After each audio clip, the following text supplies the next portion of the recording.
11th class की mathematics relation and function यानी संबंध एवं फलन का इंट्रोडक्शन चल रहा है, परिचय चल रहा है। पिछले लेक्चर में आप लोगों ने ऑर्डर्ड पेयर के बारे में सीखा है। मैंने बताया था कि रिलेशन एंड फंक्शन को समझने के लिए सबसे पहले आपको ऑर्डर्ड पेयर सीखना होगा। तो ऑर्डर्ड पेयर आप सीख चुके हो, ये हो गया है। आज हम कार्टेशियन प्रोडक्ट के बारे में बताना चाहेंगे, क्योंकि रिलेशन समझने के लिए अब आपको कार्टेशियन प्रोडक्ट यानी कार्तीय गुणनफल जानना होगा।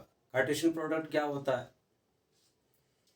इसके बारे में सीखना होगा, क्योंकि रिलेशन समझने के लिए जैसे ऑर्डर्ड पेयर में आपने देखा कि दो वस्तुओं में क्या रिलेशन होता है, दो व्यक्तियों में क्या रिलेशन होता है, दो संख्याओं में क्या रिलेशन होता है, उसी से ऑर्डर्ड पेयर बनता है। ऐसे ही दो सेट अगर दिए हुए हैं तो दो सेट के एलिमेंट का, एक सेट के एलिमेंट का दूसरे सेट के एलिमेंट से क्या रिलेशन है, इसको समझने के लिए हम कार्टेशियन प्रोडक्ट सीखेंगे। जब कार्टेशियन प्रोडक्ट आ जाएगा तब एक सेट के एलिमेंट का दूसरे सेट के एलिमेंट से जो रिलेशन होगा, संबंध होगा, रिश्ता होगा, वो समझना आसान हो जाएगा। तो आइए सबसे पहले हम देखते हैं कार्टेशियन प्रोडक्ट या कार्तीय गुणनफल किसे कहते हैं। कार्तीय गुणनफल, कार्तीय गुणनफल समुच्चयों का होता है। दो समुच्चयों का यहाँ पढ़ेंगे हम, दो समुच्चयों का कार्तीय गुणनफल, Cartesian product of Cartesian product of two sets के बारे में पढ़ेंगे। तो एक एग्जाम्पल, कुछ एग्जाम्पल दे करके आपको हम इसको समझाने की कोशिश करेंगे। तो एग्जाम्पल नंबर 1,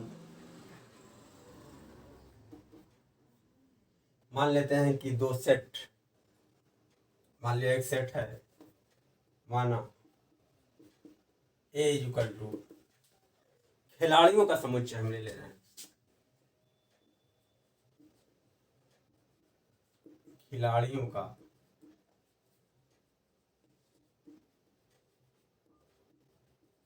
समुच्चय, दिस इज इक्वल टू, मान लिया कुछ खिलाड़ी है, सपोज इसमें अंदर दो खिलाड़ी, तीन खिलाड़ी है, P1 P2 P3 समुच्चय है, तो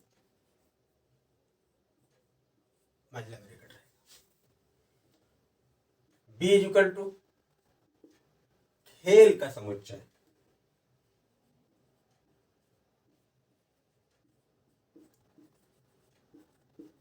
दो कोई खेल ले रहे हैं, दो खेल, क्रिकेट कामा हॉकी, ये दो खेल हमने ले लिया। तो अब देखते हैं कि सेट ए जो खिलाड़ियों का समुच्चय है और सेट बी खेल का समुच्चय है, दोनों का प्रोडक्ट क्या होगा, कार्टेशियन प्रोडक्ट क्या होगा। इसको समझने के लिए इसको आप ऐसे समझ सकते हो,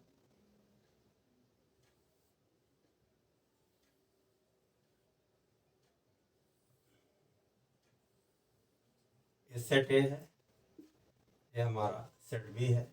इसके अंदर क्या है, पी फॉर प्लेयर होता है, तो P1 खिलाड़ी, P1 P2 P3, और खेल कौन कौन सा है, गेम कौन कौन सा है, क्रिकेट और हॉकी। प्लेयर P1 यानी खिलाड़ी, पहला खिलाड़ी क्रिकेट भी खेल सकता है और हॉकी भी खेल सकता है, यानी P1 pledge cricket, implies that P1 comma cricket, इसको ऐसे लिख सकते हैं। यानी सेट ए में प्लेयर्स हैं, खिलाड़ी हैं, और सेट बी क्या है, खेल का समुच्चय है, इसके अंदर खेल है। दोनों में, दोनों सेट के एलिमेंट का, दोनों सेट के वस्तुओं का आपस में क्या रिश्ता है, क्या संबंध है, खेलने का संबंध है। खिलाड़ी क्या करेगा, खेल खेलेगा।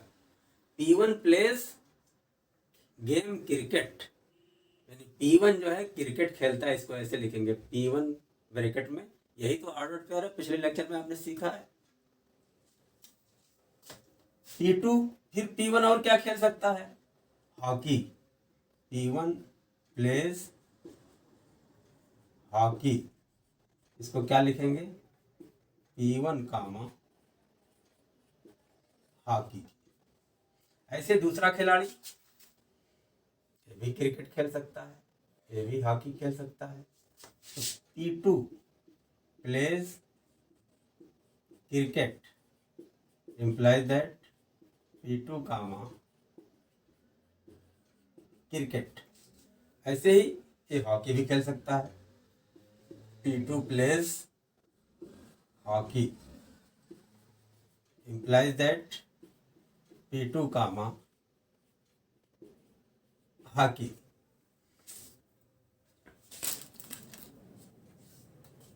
ऐसे ही P3 तीसरा खिलाड़ी, ये भी क्रिकेट खेलता है, ये भी हॉकी खेलता है। तो P3 plays cricket implies that P3 comma comma cricket. ऐसे ही P3 plays hockey hockey implies that P3 comma hockey. अब आप देखिए, ये सब प्लेयर्स हैं। इधर क्या है, गेम, ये क्या है, प्लेयर, और ये क्या है, गेम। दोनों में क्या रिश्ता है, प्लेयर और गेम में। खिलाड़ी और खेल में क्या रिश्ता है, खेलने का रिश्ता है। दोनों में क्या रिश्ता है, क्या संबंध है, क्या रिलेशन है, खेलने का संबंध है। That is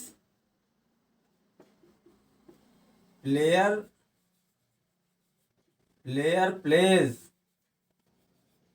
pledge game. Player क्या करते हैं, गेम खेलते हैं। तो प्लेयर कामा गेम जो हो गया, ये क्या हुआ, ऑर्डर्ड पेयर। इसमें प्लेयर है, इसमें गेम है।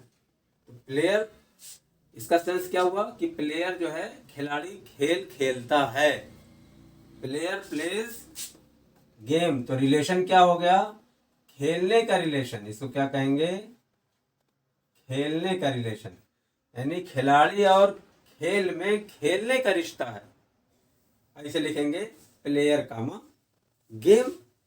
अच्छा, इसी चीज को अगर हम ऐसे लिख दें, हम गेम को पहले लिख लें, गेम, और प्लेयर बाद में लिख दें।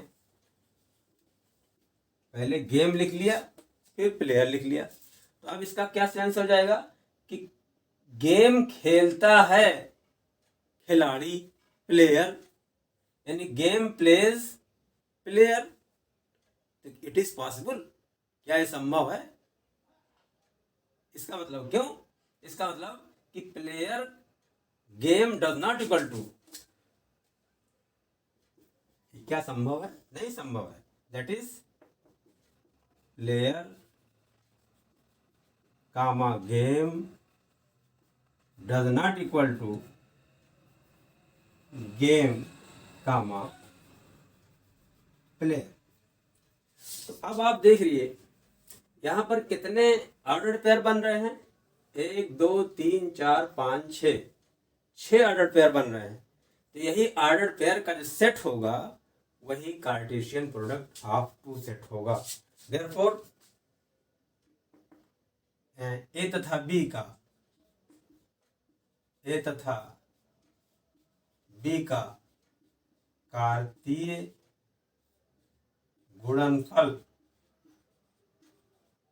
गुणनफल इज इक्वल टू, ऐसे लिखा जाएगा ए इंटू बी, या ए क्रॉस बी पढ़ा जाएगा। इसको क्या पढ़ेंगे?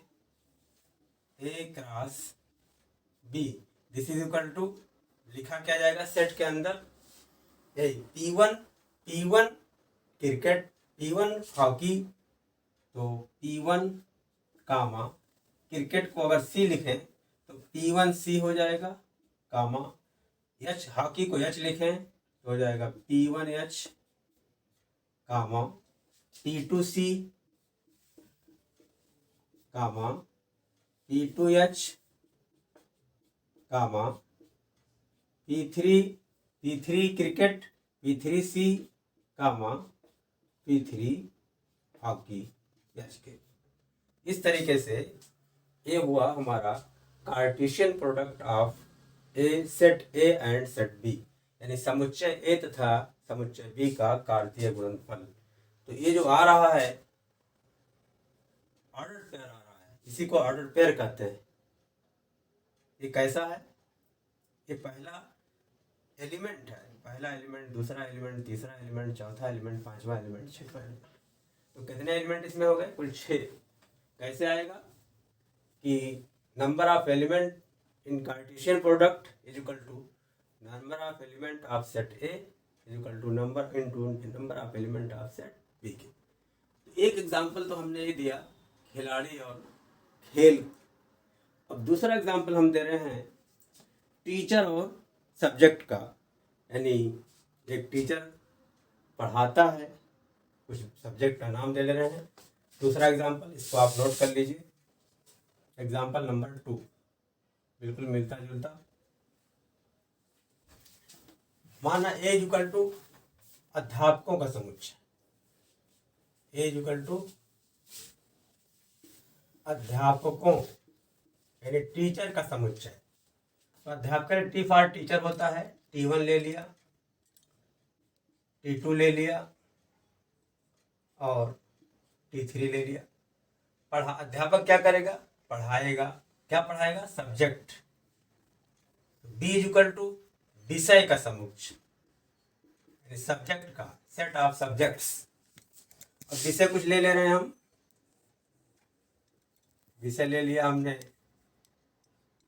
फिजिक्स और केमिस्ट्री, ठीक। अब पहला सेट क्या है? टीचर्स का सेट।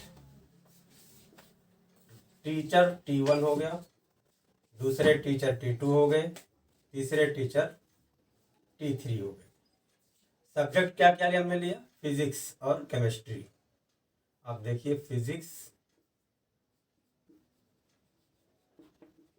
और ये हो गई chemistry.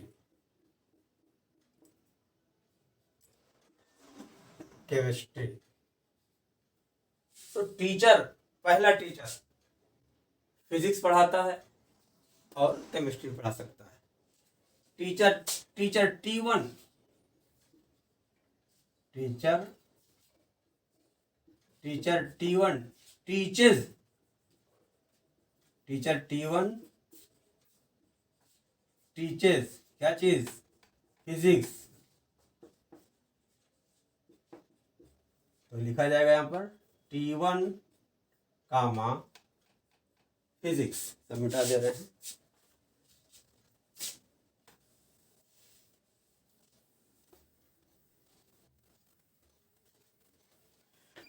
Teacher T1 teachers physics, इसको हम लिखेंगे T1 कामा ऑर्डर पेयर में फिजिक्स, या इसी को R T1 कामा P लिख दिया, P फॉर फिजिक्स और C फॉर केमिस्ट्री हम लेंगे।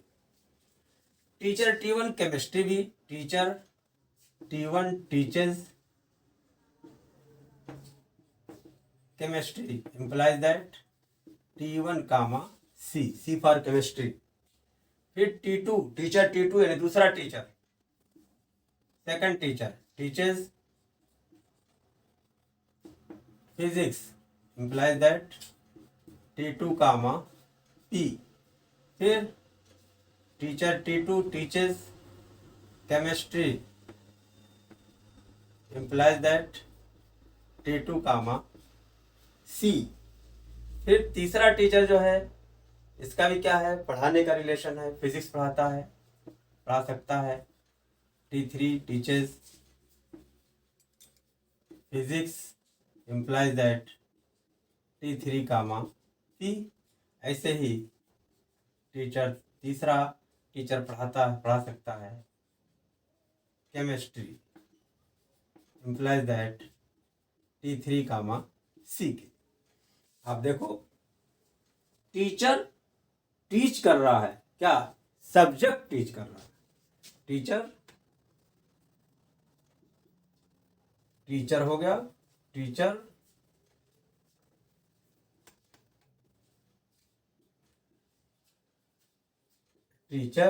टीच करता है, क्या चीज, केमिस्ट्री फिजिक्स, यानी इसके सब्जेक्ट।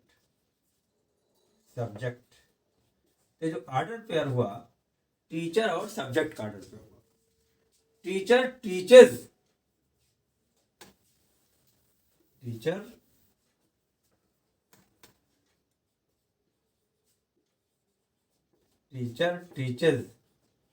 क्या पढ़ाता है, सब्जेक्ट। कौन कौन सब्जेक्ट, जो सेट बी में दिया हुआ है। टीचर टीचर्स, तो टीचर सेट ए में है और सब्जेक्ट बी के एलिमेंट है, तो दोनों सेट के एलिमेंट में क्या रिलेशन है, टीच करने का रिलेशन है, पढ़ाने का संबंध है। पढ़ाने का इस सेट के जो एलिमेंट हैं, इस सेट की जो वस्तुएं हैं और इस सेट की वस्तुओं में किस चीज का संबंध है, पढ़ाने का संबंध। अभी इसके पहले जो एग्जांपल दिया था किसका संबंध था, खिलाड़ी और खेल में खेलने का संबंध था। यहाँ क्या है, यहाँ है पढ़ाने का संबंध, पढ़ाने का रिश्ता है सेट ए के सेट बी से। अच्छा, तो इस चीज को हमने क्या लिखेंगे, teacher subject, teacher comma subject, यही है हमारा ऑर्डर्ड पेयर क्रमित युग्म। अच्छा, अगर इसको हम क्या ऐसे लिख दें, अगर लिख दें सब्जेक्ट को पहले लिख दें और टीचर को बाद में लिख दें, इसका सेंस क्या हो जाएगा, इसका मतलब हो जाएगा कि सब्जेक्ट पढ़ाता है टीचर, यानी सब्जेक्ट टीचर्स टीचर। क्या ये संभव है, क्या ये पॉसिबल है, नहीं पॉसिबल है। इसका मतलब क्या हुआ कि teacher comma subject does not equal to subject comma teacher के। इसका मतलब हुआ यानी ऑर्डर बदलने पर सेंस बदल जा रहा है।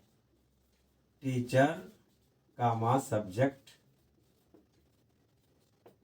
Does not equal to subject comma teacher, ये बराबर नहीं होगा। ऑर्डर पेयर में ऑर्डर की इंपॉर्टेंस होती है, एक सर्टेन ऑर्डर में लिखा जाता है, ऑर्डर चेंज होने पर उसकी मीनिंग बदल जाती है। अब हमारा कार्टेशियन प्रोडक्ट क्या हो गया, ये हमारा कार्टेशियन प्रोडक्ट है। T1 का रिलेशन फिजिक्स से है, T1 का रिलेशन केमिस्ट्री से, यानी टीचर पढ़ाता फिजिक्स केमिस्ट्री। तो लिखेंगे ए तथा बी का Cartesian product is equal to हो जाएगा, इस केस में हो जाएगा, सेट का निशान बनाएंगे, T1 फिजिक्स, T1 केमिस्ट्री, यानी T1 कामा P, T1 कामा C, फिर T2 कामा P, फिर T2 कामा C, फिर T3 कामा P, फिर T3 कामा C। यही हमारा हो गया Cartesian product of set A and B, that is A तथा बी का कार्तीय गुणनफल, या A cross B is equal to this. यही हमारे जो है इसके इस कार्टेशियन प्रोडक्ट के एलिमेंट हो गए। एलिमेंट कैसे हैं, ऑर्डर्ड पेयर हैं। इसको फर्स्ट कंपोनेंट, इसको सेकंड कंपोनेंट कहते हैं। क्लियर। एक और इसकी डिफिनेशन इस आधार पर देते हैं, डिफिनेशन अब दे रहे हैं।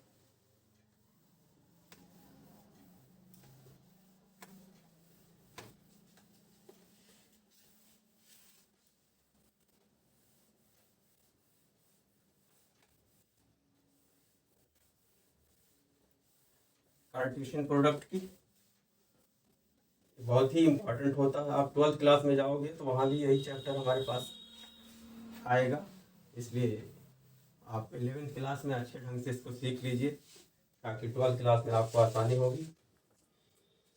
डेफिनेशन इसकी कार्टेशियन प्रोडक्ट की आप लिख सकते हो कि दो समुच्चय ए तथा बी, दो समुच्चय ए तथा बी का कार्तीय गुणनफल, कार्तीय गुणनफल यानी Cartesian product of two sets, दो समुच्चय तथा बी का कार्तीय गुणनफल Cartesian product of two sets उन सभी कर्मित युग्मों का समुच्चय है, उन सभी कर्मित युग्मों यानी ऑर्डर्ड पेयर्स का समुच्चय है,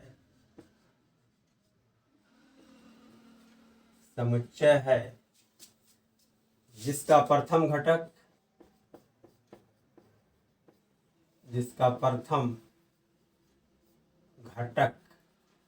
यानी फर्स्ट कंपोनेंट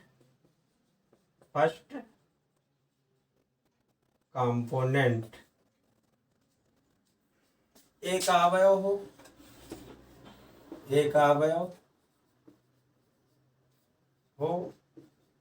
तथा द्वितीय घटक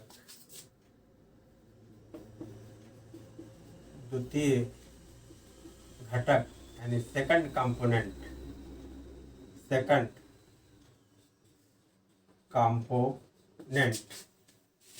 इसका प्रथम घटक फर्स्ट कंपोनेंट एक अवयव हो तथा द्वितीय घटक यानी सेकंड कंपोनेंट बी का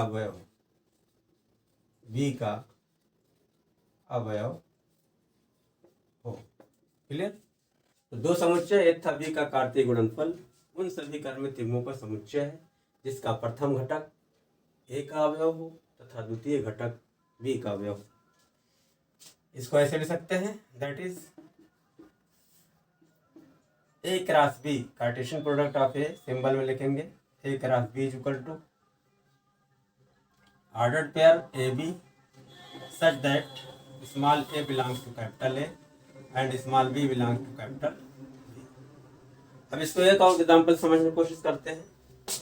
मान लिया सेट माना A is equal to 1 2 3 and set B is equal to 3 4।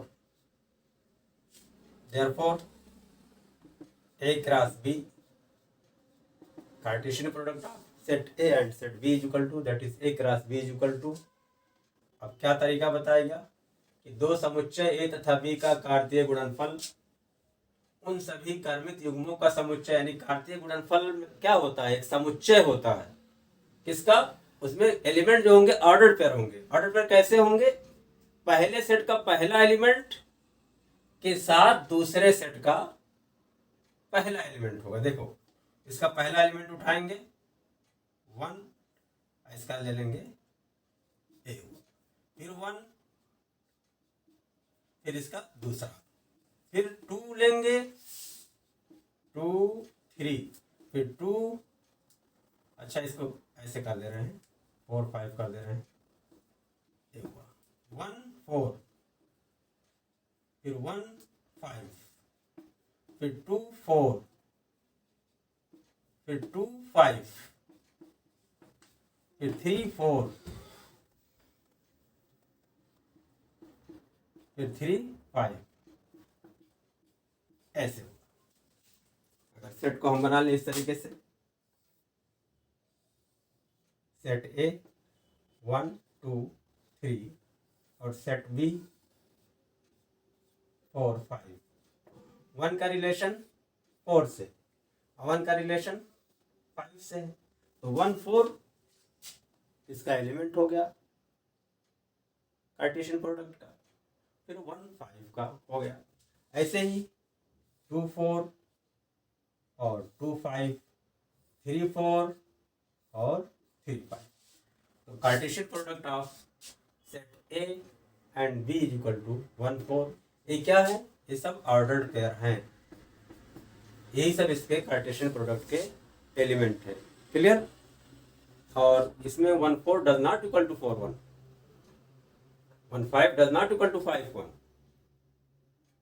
बस समझ आ रही है?